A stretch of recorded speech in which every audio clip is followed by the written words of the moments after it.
A new windshield on a Bugatti Chiron can cost $60,000. Insurance alone can set you back $3,500 a month. Owning a supercar is expensive. Maybe you get into an accident. Maybe you're just a crazy-ass person.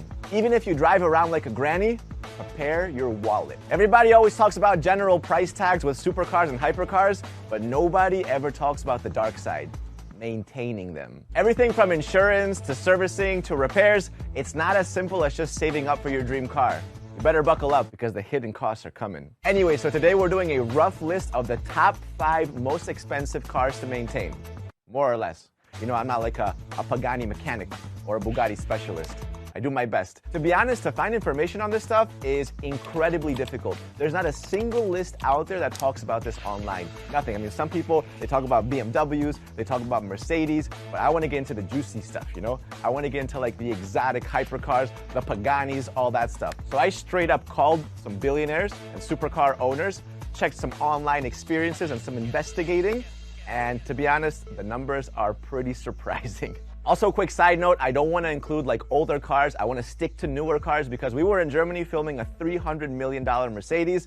And of course, if something happened to that, then that would probably top the list. So we're sticking to newer cars. By the way, before we get in, fun fact, Mr. Bean is the world record holder for the most expensive repair of all time at $1.4 million on his McLaren F1. And of course, by Mr. Bean, I mean Rowan Atkinson, the actor, not actually like Mr. Bean on his little Mini. All right, so let's start off with number 5, the Ferrari LaFerrari. This is a bit of a surprising one. I'll explain why in just a second. But let's just start off with insurance. Insurance alone will be about $2,000 a month. A month! That's about $24,000 a year just to insure your car. To replace your tires, it'll be $500 each for the tires in the front and $900 each for the tires in the back. So that's $1,000 in the front, $1,800 in the back. If you include labor costs on top of that, that's about $3,200 just to swap your tires. And you got to do that every couple of years. Speaking of wheels, if you guys want to change your brake, get a little bit of a brake job, it's going to be $40,000. And again, it's one thing if you just have this car to look at it at home, but a lot of people are going to be driving it around, pushing it a little bit, maybe even putting it on a track, so the brakes and the tires are going to be the first things to go. So if you do own a LaFerrari and you're planning on pushing it, you can expect to pay about $45,000 a year just on the wheels alone. Now, believe it or not, there are a bunch of other cars that are way more expensive to repair and maintain. There's one thing that sets Ferrari apart, and that's that even if you have the money ready to buy a LaFerrari, it's not that easy. Ferrari won't just take your money.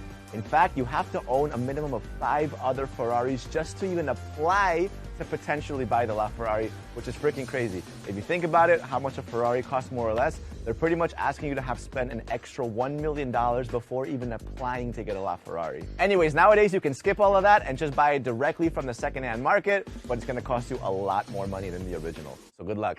All right, number 4, the Pagani Codalunga. All right, so we're gonna talk about the Pagani Codalunga, but to be honest, even the Pagani Huayra is much more expensive to maintain than the LaFerrari, but I just couldn't have, 2 Paganis in the same top 5 list. I wanted to kind of spread it out a little bit, right? I actually got to drive a Pagani Huayra Roadster in the UK that had a $250,000 paint job. Imagine scratching that. On the same day, I also got to drive another Captain America themed Huayra that had $50,000 rims.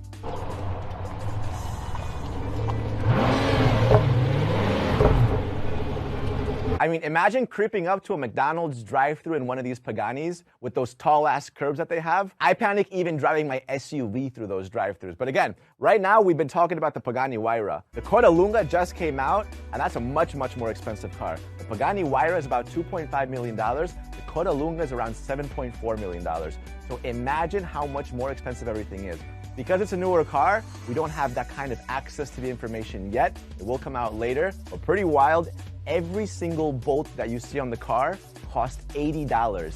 Every single tiny little bolt, $80. And you guys know how many bolts are on the car? 1,400. And for all you mathematicians out there, that's $112,000 worth of bolts on one car, which is wild. You can literally buy a used Ferrari for that much. Anyways, Pagani usually charges around $8,000 for an annual checkup and oil change. And if you dink the front or the back, The rear view camera is $6,600 and the sensors around it are $2,000. So because the car is so new, there's very little information on what every single little repair and maintenance would cost, but we do know that only 5 Codalungas will ever be made, and the more rare a car is, more expensive it's going to be to maintain and repair. Because if you break one piece, I mean, good luck finding that. But then again, if you want a Pagani, you might not even feel it. $6,600 for a rear view camera? Sure, why not? What's that? All right, so moving on to number 3, we got the new Koenigsegg CC850. This is the newest Koenigsegg, limited to 50 units, and again, so soon that there's no real information out there for peasants like myself, but we do know some things. But to be honest, all Koenigsegg's fall into the same category because they're so rare. The Jesko is limited to 125 units, the CC-XR Trevita is limited to 2 units, and the One is limited to 1 unit. Again, the more rare a car is, the more expensive it's going to be to maintain. And Koenigsegg's are rare as hell. Speaking of the Jesko, the option to have the naked carbon fiber body look costs an extra $443,000. That's more than a Rolls Royce, just for a look. Can you imagine if you're like stuck in traffic and it starts hailing?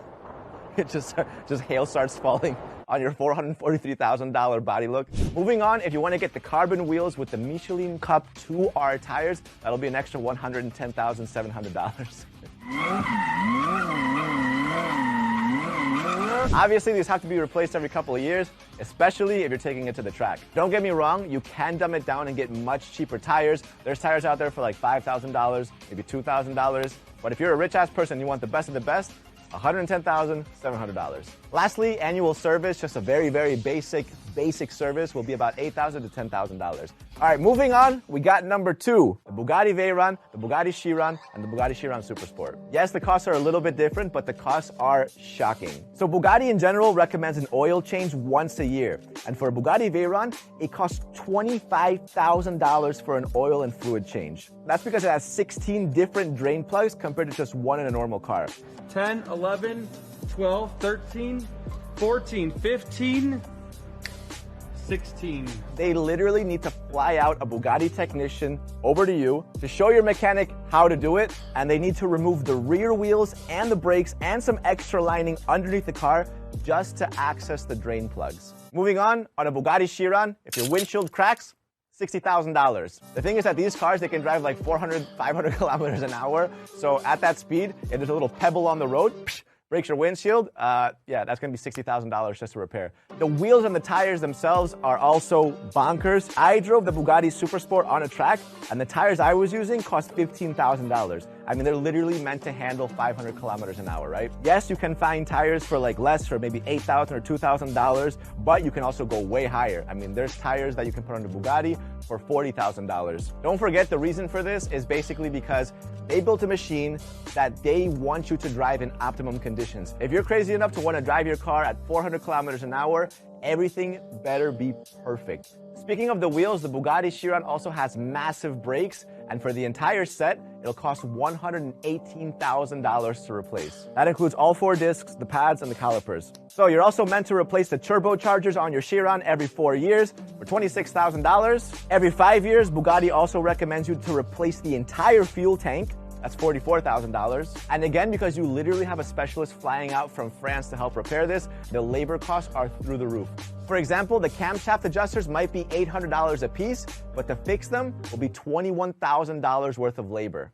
And lastly, just to sprinkle it on top, the insurance for the Chiron costs about $3,500, which is $42,000 a year. So just adding some of this up, every 4 years, just to maintain your Bugatti Chiron will cost you about $500,000. You're spending about $500,000 just keeping your Bugatti Chiron in optimal shape, which is wild. All right, and lastly, here it is, the #1 most expensive new car to keep in your garage, the Mercedes-AMG Project One. According to an Instagram user, Mercedes-AMG stated in a sales contract that the One, in addition to regular service, requires an additional service every 5,000 miles when checking critical components of the driveline. So you have a regular service and an extra service every 5,000 miles. Some people drive that much in like a couple of months. I don't think you're gonna daily drive your Project One, but it's still pretty crazy. And this car is so new that there really is not that much information out there, except for one thing that was confirmed by AMG, and that's that a checkup can cost up to $850,000.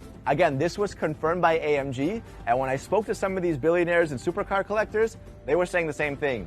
To be honest, the AMG Project One will probably be the most expensive car to maintain in the world. Whoever gets their hands on one will probably keep it in their garage just to look at. I think very few people are gonna be pushing this thing down the street. I don't know, I might be wrong though. Anyways, that's the top 5. Let me know what you guys think. Like the video, subscribe to the channel, and I'll see you guys next time.